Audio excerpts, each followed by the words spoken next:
everybody, I'm back. If you haven't seen me before, my name's Chris. I'm Marty's old guitar teacher. Well, I am an old teacher, but I'm Marty's guitar teacher. Let's leave it at that. I taught Marty how to play guitar back when he was in college. He invited me back onto the channel to sort of share some of the lessons that we went through when he was learning how to play. One of the things that we talked about a lot in that room together was the pentatonic scale. Pentatonic scale. The pentatonic scale. The pentatonic scale? Pentatonic scale. Why are we talking about the pentatonic scale? Well, because it's ubiquitous. There's a good word, ubiquitous. It's everywhere. You can't throw a rock without hitting the minor pentatonic scale. It's one of the very first things you learn. It probably should be the last thing you do before you go to sleep at night is play the pentatonic scale. It's just that fundamental, right? It's just one of those things. It's like a cornerstone of how guitar players play the guitar and what they learn, right? I'm not gonna get into a ton of theory, but the reason why it's so useful and so ubiquitous is because it's a 5-note scale, pentatonic. So actually, most scales are 7-note scales.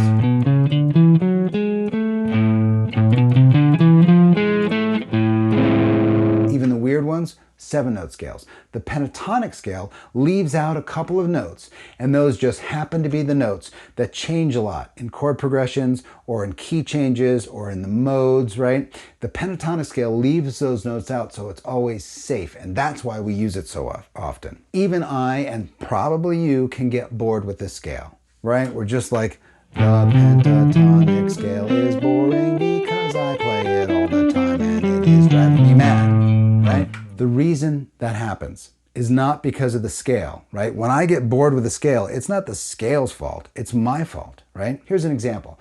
Every one of my guitar heroes plays the pentatonic scale better than I do. So there's clearly some room to grow, right? The difference between what I do with the scale and what those guys do with the scale is clearly experience, technique, capability, all kinds of cool stuff. I want to get to that place. The way you get there is to refresh how you look at things, right? Because they're looking at it clearly much differently than I am because they're way better than I am. So I'm going to give you 2 tips today. Those 2 tips are, 1, what's the difference between the pattern and the scale itself? And how can that help us play the scale differently and get a little bit more fretboard freedom? That's a good thing. Number 2 is, what's the personality of the scale? Why does it sound the way it does? And if I'm not playing that, and if I'm not like leveraging that information, the really cool sound of the scale, I'm not there yet, right? If I'm just going through the patterns and falling asleep while I do, I'm not playing the scale's personality. I'm not leveraging the beauty of why those 5 notes work together. We're going to zoom in. I'm going to show you all that stuff. Hopefully this is going to awaken your love for the scale because it's a fantastic scale. Okay, let me stop blathering. Let's zoom in and I'll show you what I'm talking about. Okay, 2 tips. The difference between a scale and a pattern, and then the personality of the minor pentatonic scale. I'm going to show you those 2 things. And I'm almost positive this is going to change the way you look at the scale and probably change the way you play the scale forever. You can challenge me on that when we're done. Let's see if it works. What's the difference between the scale and the pattern? The A minor pentatonic scale, 5th fret, A minor pentatonic, looks like this. 5 notes, 1, 2, 3, 4, 5, and then we're back to the beginning, right? Pentatonic, 5 notes. 1, 2, 3, 4, 5. The pattern for the scale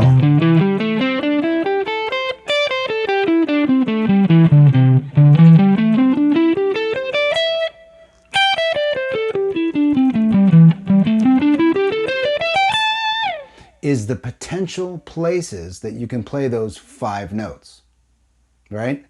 The pattern is potential. The scale is specific, right?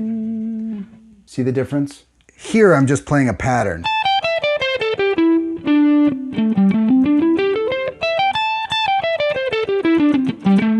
I'm not playing the scale. I'm just playing the notes from the scale in a position somewhere.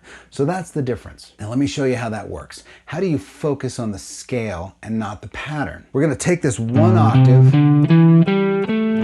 That's an octave A to A, right? A on the 5th fret, A string, and A on the 7th fret, D string.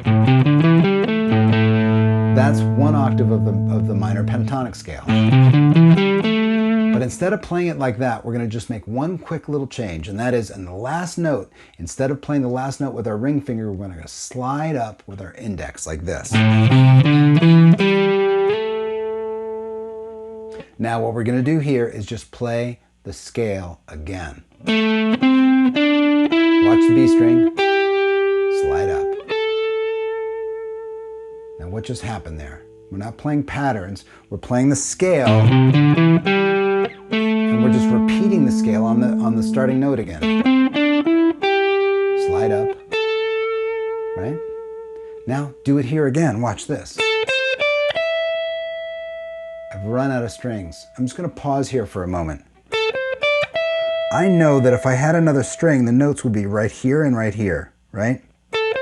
Because I just can see it. It's a unique place to be, right? My knowledge of the scale and where it should be is outstripping the capability of the guitar. I am now in charge of the information. I wish I had another string because I could play it right there. That's a unique position to be in. And I'm pausing here because it's sort of profound. Usually you're going around the guitar and you're sort of lost, right? I have this experience all the time. What's over there? I don't really know what's going on there. Here, I've just changed the way I think about it. And now I'm asking something that the guitar can't provide. I'm asking for something that's beyond the limits of this thing. It's a better place to be. Back to the scale. Now here's another A on the A string, 12th fret, right? Watch this. Just play it again. Same exact thing. I'm starting here on the 12th fret, A string, slide up. Now just play the scale again. Watch the B string. So check this out.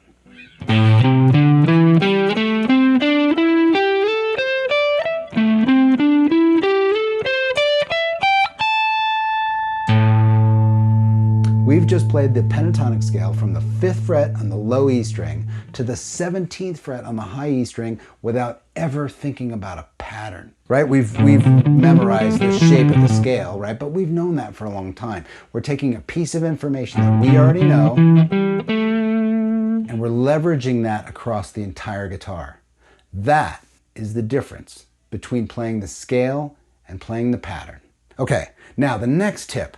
What's the personality of the scale? What does that even mean? What's the personality of a scale? Every scale sounds different because there are different notes in it. They have different relationships to the starting point, right? You hear a scale like this.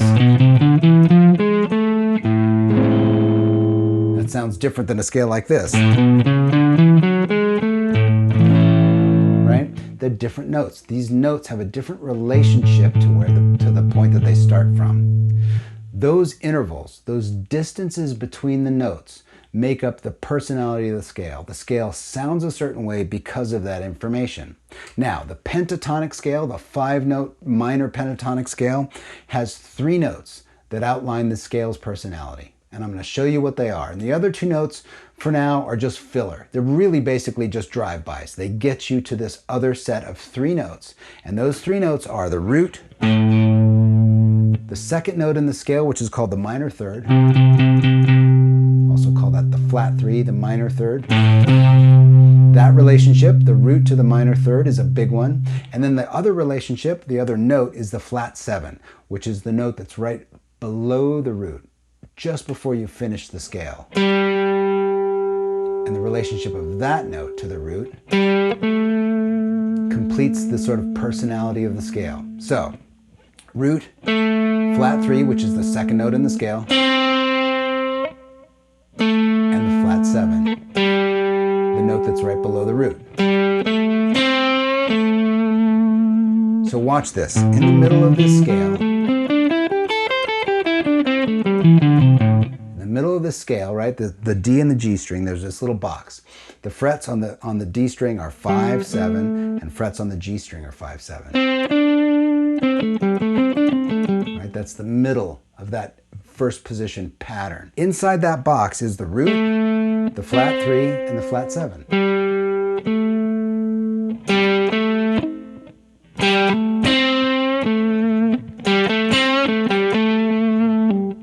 The other notes are in there too. That fourth note is in there too. But that root, flat 3, flat 7 is the sort of personality of the scale. It's the heart, the soul of the scale. Now that little chunk of scale happens all over the place.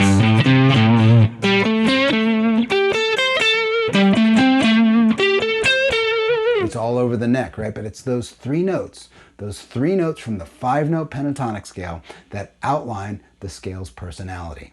And that's the flat 3, that second note after the root, and the flat 7, the note right below the root. Right? Let me give you an example, 2 examples of that sort of core personality of the scale being used by other players. Billy Gibbons, here we're in the key of E now, just got paid.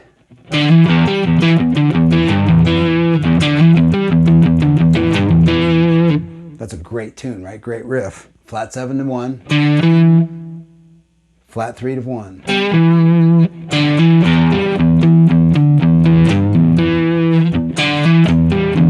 There it is. Right? It's good enough for Billy Gibbons. It was good enough for Jimi Hendrix, right?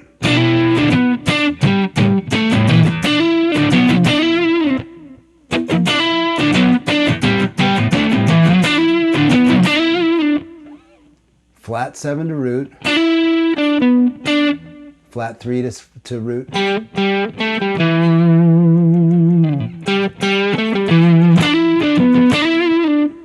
If it's good enough for Hendrix, good enough for Billy Gibbons, it's got to be good enough for us, right? That's how you unlock the personality of the pentatonic scale. Root, flat 3, second note of the scale, and flat 7, the note right behind the root. That's the heart. That's the soul of the scale. Okay, there's a couple of tips for the minor pentatonic scale. The difference between the scale and the pattern. The pattern is just the potential for those 5 notes all over the neck. The scale is just those 5 notes. So when you can find the scale inside the pattern, now you're really playing the scale instead of just playing the pattern, right? That's a big difference. So if you're just moving into the next pattern and you don't know why, it's because you're playing the pattern, you're not playing the scale. And then we found the personality for the scale. The note right below the root, that's the flat 7, the root, and then the note right above the root, that's the flat 3 or the minor third. Those 3 notes have the entire heart and soul of the scale locked in that relationship. That's the relationship you always hear. Flat 3 to root, and flat 7 to root.